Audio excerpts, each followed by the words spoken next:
press conference in which we are going to announce some very important information for the post, as my colleague said, post lockdown, what is the plan of the government. And I also thank you for being here, taking time off your normal routine and short notice. We call this press conference. All of you know we are all battling, the entire world is facing the crisis of COVID-19, and lots of things have happened in the past. Schools were closed. Sikkim government was very proactive. Sikkim government banned foreign tourists very early when nobody was even thinking of locking down anything, and the results we are seeing today, that touch wood, as you all know, the show must go on. And especially children who are being deprived because of lack of connectivity or lack of electronic gadgets, they also have to be, and then this psychological stress, as I said, they used to come, play, peer group, so many things used to happen in the school, so much of activity. So that fun is missing from life of many students. So we will interact as you ask questions as we go ahead, but before that I would request Honorable Minister Education to make the announcement and also give you some brief about how we are going to cope up with the situation when the schools reopen. We had reached a decision here for yesterday when we were Chief Minister. The schools have been closed down for quite some time. From our side, we are trying our best to reach out to these students so that to ensure that the losses they have suffered in the education. We have used various means to this students, but as SS rightly pointed out, there are areas which are not accessible in the sense that network is not there. There are a number of students who belong to very poor families also who do not have all these gadgets. So for them also, whatever our resources are there at our disposal, we have tried to use them just to ensure that we are not in a position to give them the classroom type of teaching, yet we are trying to compensate. So these are things which we have done. We are also in the process of finding other devices also. Today we invited you out here to be a part of important announcement which we need to make. Schools have been closed for a long time. Now we have decided with the permission of our Chief Minister and the discussion which we have had and then decision we have arrived at. We will be reopening schools and colleges from 15 June. 15 June we will be reopening all the schools and colleges from 15 June. Again, this is subject to the inevitable conditions which may crop up over a period of time. But as of today, 15 June is the day from which we are going to reopen all the schools and colleges. Now, the process which we will be adopting for reopening schools is that to start with, we may not start the junior classes from KG class to class 8. Yes. But important thing is class 9 to 12. These are the higher classes, senior classes. So we will start with class 9 to 12. And that is one thing. Then another thing is even when we reopen the schools, we do not want to, have those normal morning assembly also, because then so just to avoid this social distancing, this is invoked. We have to follow that. Therefore, we are not going to have that assembly. We also like to see that classrooms are arranged in such a way that to maximum extent we try to see that social distancing maintained. Then as far as colleges are concerned, most of the colleges, the courses have been completed. So, for instance, like NVBC, Tadon, it has almost 3,000 students. It is a big issue. So, we will be, contacting all the heads of departments, all the heads of institutions. There are students who may not required to come to the college. They are only, but there are students who may need certain clarifications, who may need certain assistance of the professors, teachers. Our head of the institute, the professor, they will be in contact with such students who will be various means. अब हामीले all India रेडियोसँग हामीले 4th अप्रिलको हामी गएर राखेर all India रेडियोमा बसेर उहाँसँग कुराकानी गरेर फ्री अफ कस्ट उहाँहरूले आफ्नो सर्भिस दिने भनेर त्यहाँदेखि 6 तारिक हामीले जुन चाहिँ यो दिउँसो 1 बजे 2 बजेको जुन स्लट त्यो स्लटमा हाम्रो टिचर्सहरू स्टुडियोमा गएर राखेर उहाँले जुन किसिमको त्यो यो दिनुपर्ने नानीहरूलाई शिक्षा दिनुपर्ने त्यो सिस्टम सुरु गरेर एउटा अल इन्डिया रेडियोबाट फर्दर गएर हामीलाई अर्को इम्पोर्टेन्ट के भन्नु जस्तो अब क्लास 1 to 5 सम्म 1 to 3 सम्मको होइन 1 to 3 सम्म जुन चाहिँ नयाँ जुन चाहिँ टेक्स्ट बुक आएको छ स्टुडेन्ट फ्रेन्डली त्यो टेक्स्ट बुकलाई अब हाम्रो जतिजना टिचर्स छ टिचर्सहरूलाई हामीले त्यो ओरिएन्ट गर्नुपर्ने थियो त्यो पनि हामीले अल इन्डिया रेडियोबाट गर्दाखेरि हाम्रो फिडब्याक एकदम राम्रो आएको छ किनभने अब चेन्जिङ टाइमसँग हामी आफूले एडाप्ट गर्दै हुन जानुपर्नेछ यो त सारा संसारमा चलेर आएको हामीले के भन्न चाहन्छौँ यो यही डिजिटल यो अनलाइनै गरेर चाहिँ हामीले यो जमै पुऱ्याउने हामीले कोसिस गरेको छौँ हिजो अस्ति नै हामीले यो राख्यौँ गभर्मेन्ट मिडियामा सेन्ट्रल गभर्मेन्ट एजुकेसन मिनिस्टर के भन्छ एचआरडीबाट एउटा यहाँहरू त्यो भिसी भयो भिसीमा चाहिँ एउटा सेन्ट्रल घेर त्यो सेन्ट्रल अब भइरहेको थियो र डिपार्टमेन्टले एउटा जुन इम्पोर्टेन्ट एनाउन्समेन्ट गरेको छ 15 जुनदेखि स्कुल अनि कलेज र युनिभर्सिटी खोल्ने यो बारेमा अलिक बताइदिनु। यो लकडाउनले गर्दाखेरि झन्डै अब 3 महिना जस्तो स्कुल बन्द भएकोले गर्दा हाम्रो नानीहरूलाई धेरै शिक्षा क्षेत्रमा धेरै नोक्सान पुगेको छ र हामीले हाम्रो शिक्षा विभागको तर्फबाट यो जुन चाहिँ नोक्सान भएको छ यसलाई भरपाई गर्न भने हामीले आफ्नो तर्फ धेरै कोसिस हामी गऱ्यौँ जस्तो अब हामीले अनलाइन शिक्षा उहाँलाई दियो त्यसको मतलब अरू के भन्छ हाम्रो संवाद टिभीको माध्यमबाट दिनेको छ हामीले अल इन्डिया रेडियोलाई पनि फ्री अफ कस्ट गरायौँ त्यो मात्र नभएर हामीले अब कति जग्गामा अलिकति यो सिनियर स्टुडेन्ट्स आज पढालेको उहाँहरूले पनि हामीले रिक्वेस्ट गरेर उहाँहरू नानीहरूले भने जस्तो अब 3 जना 4 जना ग्रुपमा उहाँलाई त्यो सिकाइदिनु भने त्यो गर्यो तर अब के छ भने यो धेरैवटा जग्गा सिक्किममा यस्तो छन् जुन चाहिँ मतलब यो नेटवर्क हुँदै नहुने जग्गा भएको छ यस्तो जग्गामा हुने नहुने अथवा कतिजना गरिब नानीहरू जसकोमा यो अब एन्ड्रोइड फोनहरू छैन त्यसले गर्दा त्यसको व्यवस्था अब हामीले कसो गर्यो भने हामीले हाम्रो ल्यापटप थियो ल्यापटप चाहिँ हामीले त्यो आइडेन्टिफाइड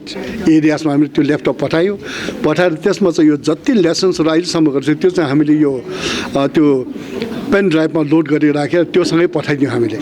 ताकि यो जुन चाहिँ ल्यापटप जाँदैछ त्यो ल्यापटप त गएर जस्तो अब कोही बिएससी सेन्टर छ कोही के भन्छ पञ्चायतको सेन्टर छ त्यहाँ गइराखेर यो नानीहरू जुन चाहिँ अब टिचर्स हो त्यहाँ चाहिँ टिचर्सहरूले चाहिँ यसको माध्यमबाट यो नानीहरू हामी के भन्छ यो पुगोस् नानीहरू यो सप्लिमेन्ट होस् भनेर हामीले चाहिँ यो हामीले कोसिस हामीले त्यो गरिरहेको छ त्यो मात्र नभएर अब जति पनि हाम्रोमा साधन छ त्यो साधनलाई हामीले उपयोगमा ल्याएर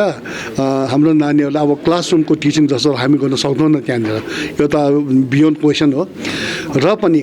जुन चाहिँ अहिले क्षति भएको छ यो क्षतिपूर्तिको लागि चाहिँ हामीले अलिकति आफ्नो तर्फ गरिरहेको छ हामीले किनभने अब र अर्को चाहिँ हामीले के गरेको छ अब यो यही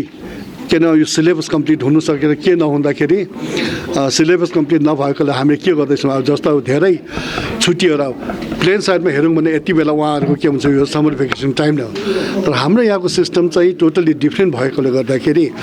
हामीले हाम्रो सामान्य मुख्यमन्त्री महोदयसँग हामीले यो सरसल्लाह गरेर चाहिँ यो जतिवटा अब जस्तो विन्टर भेकेसनलाई चाहिँ हुनसक्छ हामीले टोटली त्यो नदिने त्यस्तो पनि गर्नुपर्छ ताकि त्यो के भन्छ यो जुन चाहिँ नोक्सान छ त्यो होस् भन्ने एउटा अर्को चाहिँ के छ भने जति अब यो अहिले फेस्टिभल्सहरू छ यो चाडहरू छ यहाँको चाडको छुट्टी छ यो चाडको छुट्टीमा पनि हामीले चाहिँ मेनलाई चाहिँ गरेर अरू चाहिँ सायद हामीले यो के भन्छ नानीहरूको निम्ति त्यसको लागि सायद हामीले यसलाई चाहिँ प्रयोगमा ल्याउने त्यो छुट्टी चाहिँ भन्ने त्यस्तो हामीले त्यो यो व्यवस्था हामीले मिलाइरहेको छ र अर्को हामीले के गरेको छ भने अब किनभने यो यति लामो अवधिमा चाहिँ धेरै त्यो के भन्छ यो टाइम चाहिँ जुन समयलाई हामीले कभर गर्नु परेकोले गर्दाखेरि डिसेम्बरमा जुन चाहिँ हाम्रो नानीहरूको एनुअल एक्जामिनेसन हुन्छ त्यो एनुअल एक्जामिनेसन चाहिँ डिसेम्बरमा नगरेर चाहिँ हामीले फेब्रुअरीमा गर्ने त्यो पनि अब सरकारमा त्यो भइसकेको छ अर्को के छ भने एउटा अर्को पनि एउटा के सेन्ट्रल गभर्मेन्टबाट हाम्रो त्यो मिनिस्ट्री त्यहाँबाट आएको छ जस्तो क्लास 9 and 11 छ क्लास 9 and 11 को जति अब त्यो पहिला नगरेर यिनीहरूको एसेसमेन्ट चाहिँ इन्टरनल एसेसमेन्ट सिस्टमबाट चाहिँ उहाँहरूले मलाई यो क्लासमा प्रमोसन त्यो गर्ने त्यो सिस्टम हामीले मिलाइरहेको छ अब हाम्रो तर्फबाट जो जति हाम्रोमा साधन छ त्यो साधन चाहिँ हामीले त्यसलाई उपयोगमा ल्याएर चाहिँ हाम्रो नानीहरूले जति सक्दो पुर्याउने हामीले कोसिस गरेको छ यहाँनिर जुन 15 जुनदेखि जुन क्लासेस सुरु हुने भन्दैछ कुन क्लास सुरु हामीले अहिले चाहिँ यो 15 जुनदेखि सुरु गर्दाखेरि केजी क्लासदेखि क्लास 8 सम्म चाहिँ हामीले नबनाउने हाम्रो यो स्कुल सुरु गर्दाखेरि क्लास 9 देखि 12 सम्म चाहिँ हामी यो के भन्छ सुरु गराउने अब यसो के नगरेको भने चाहिँ सिनियर लेभल सुरु गराउँदाखेरि एउटा के छ भने यो स्कुल जब सुरु हुन्छ मर्निङ जुन चाहिँ एसेम्ब्ली छ त्यो एसेम्ब्ली हामी नगर्ने किनभने एसेम्ब्लीमा त्यो क्लस्टरमा आउँदाखेरि अलिकति त्यो रिस्की हुन्छ भनेर त्यो पनि हामी नगर्ने र अर्को के छ भने अब जस्तो एउटा क्लासमा हुनसक्छ त्यहाँ 40-50 जना नानीहरू हुन्छ र त्यो गर्दा जुन सोसियल डिस्टेन्सिङ हाम्रो जुन चाहिँ यो त्यसलाई मेन्टेन गर्नु साह्रो पर्छ र हामी के गर्छौँ भने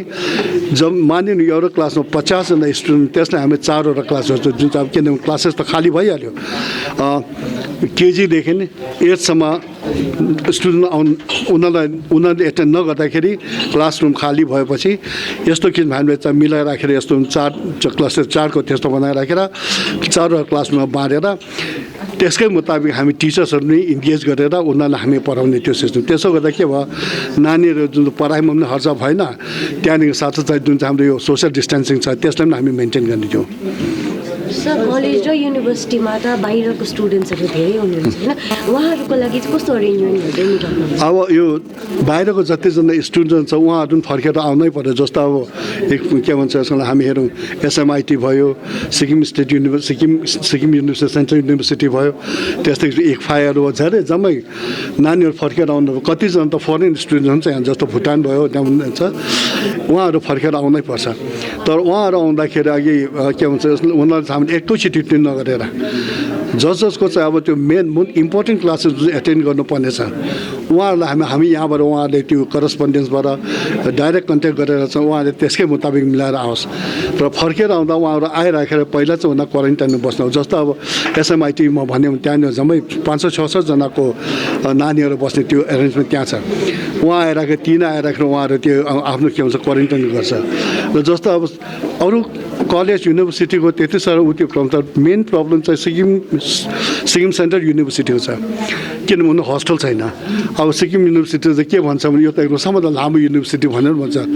अन्त उहाँहरूको लागि चाहिँ एरेन्जमेन्ट के गर्छ अस्ति हामी जम्मै VC-सँग मेरो अफिसमा मिटिङ गऱ्यौँ हामीले हाम्रो SAS साहब जम्मै बसेर मिटिङ गर्दाखेरि त्यहाँ चाहिँ उहाँ VC-सँग कुरा VC-ले उहाँले जति खर्च हुने दिने भने यसलाई चाहिँ अब जस्तो अहिले पेड क्वारेन्टाइन छ त्यस्तै किसिमले गरेर हामीले चाहिँ एउटा त्यो लजिस्टिक सपोर्ट जुन चाहिँ फेसिलिटिज हामी फेसिलिटी गर्ने तर त्यो पेमेन्ट जति उहाँहरूले गर्ने भनेर भन्दैछ नानीहरूले त्यहाँ होटल बस्यो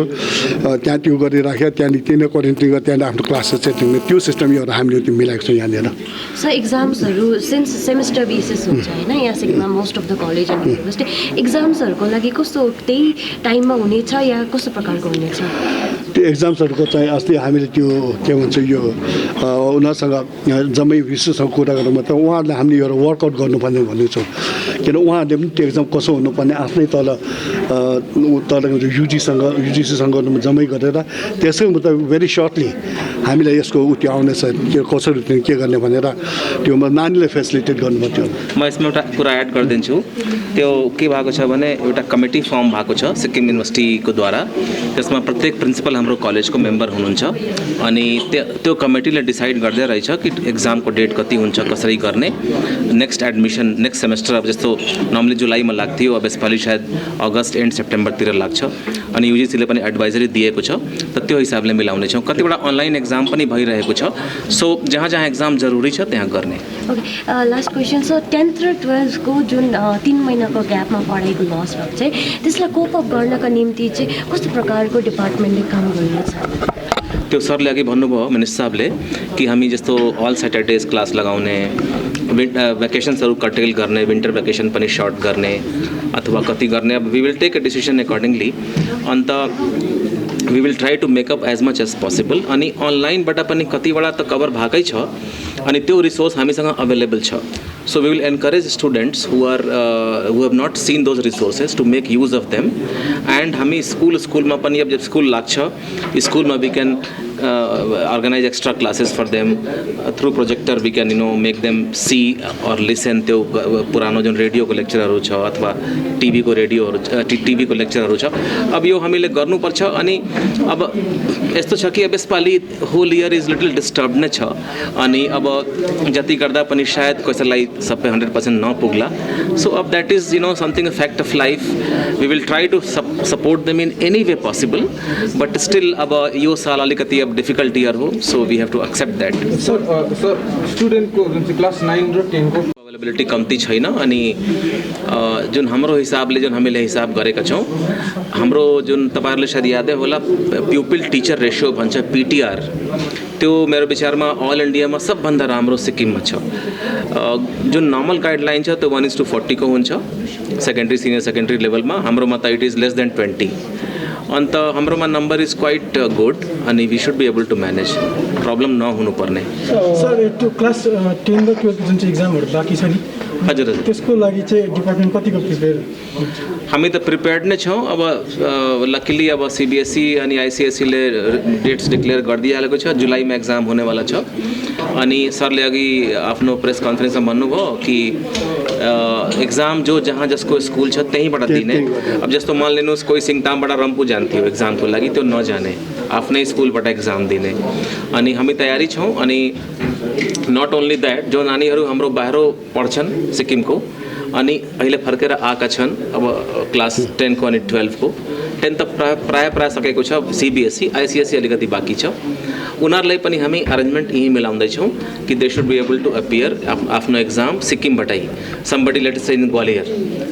नजानु परोस् यहीँबाट एक्जाम देओस् 100% आयुर्वेदिक दमादमन किट प्राप्त करें और अपने फेफड़ों को बिना किसी दुष्प्रभाव के घातक वायरस से लड़ने की शक्ति बढ़ाएं। फेफड़ों की ताकत बढ़ाने और साथ ही साथ एलर्जी, खांसी या फिर ब्रोंकाइटिस और अस्थमा जैसी बीमारियों से भी लड़ने के लिए राहत देती है दमादमन किट। इस किट में आप पाएंगे दमादमन सिरप, दमादमन चूर्ण, दमादमन हर्बराज हर्बल टी जिसका मूल्य है 750 और आपको देने हैं सिर्फ 700 रुपए। Contact number 8597738095।